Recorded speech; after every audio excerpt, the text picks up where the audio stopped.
Liberty Mission Farms, and today I'm going to show you how to make butter at home using just the cream that you get either off of your raw milk or cream you buy at the store.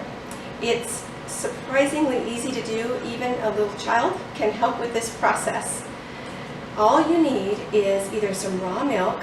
In this case, I like to use raw milk, and this time of year we have raw milk that comes with a lot of cream. So this jar had about this much cream on the top, which I skimmed off the top. The rest of it was milk, and we want just the cream when we're making butter. If you don't have access to raw milk, one brand I recommend of cream that you can buy at a lot of specialty stores is Kalona cream. Kalona is the brand name, and they make cream and kefir and other things you'll see in the cold section. Some co-ops also sell Kalona cream. If you don't have access to Kalona cream, you can buy just about any cream, a heavy whipping cream that you find at the grocery store. I recommend getting an organic cream to avoid some of the chemicals. However, you will find that most store-bought creams are ultra pasteurized, and that's something I try to avoid, but in a pinch you can buy really any whipping cream or heavy cream that you find at the grocery store to make butter. So what I've done is I've taken the cream off of the top of this milk and just put it in a jar. If you are having small children help you, you can actually make butter just in this jar by simply shaking the jar for a longer period of time. Depending upon how much liquid you have in here, it will take longer. If less liquid takes less time. But completely doable for children to take turns shaking the jar until they soon see it starts to look a little bit like whipped cream.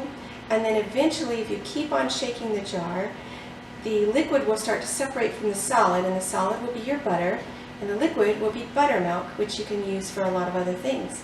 So it's really as simple as making a jar. But I'm going to show you how to use a stand mixer, or I'm using my Bosch mixer, so I can make a lot of butter at one time pretty quickly. But the process is the same, even if you used a jar like this and wanted the children to be involved. So I'm going to show you how you can make butter at home and then how you can store it as well.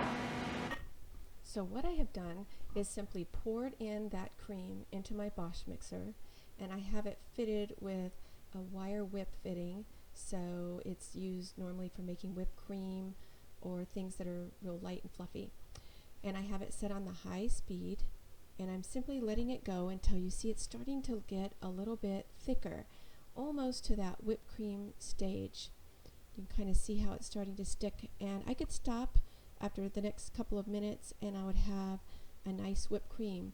But I'm going to keep on going, and that whipped cream is going to start to separate a little bit more, and I'll let it keep going until I see a separation between the butter and I'll start to see a liquid.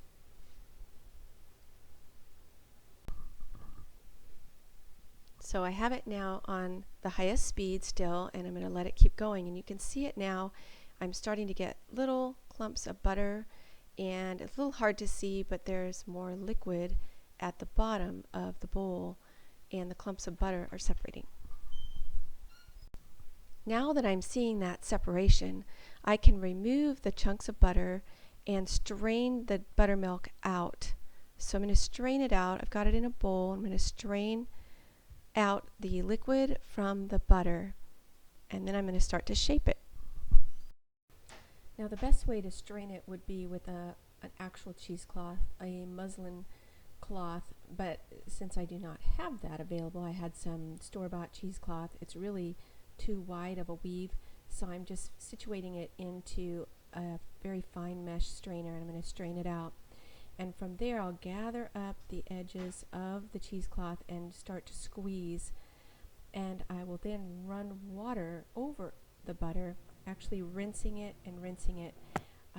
until I get it to look about like this. So I have rinsed and shaped this butter, and now I can just put it in a bowl to use right away, or I can shape it into a loaf and wrap it tightly with saran wrap to store in the freezer. Homemade butter will not last as long as store-bought butter, so it's good to freeze it if you're not going to use it in just 3 or 4 days. And this is the buttermilk.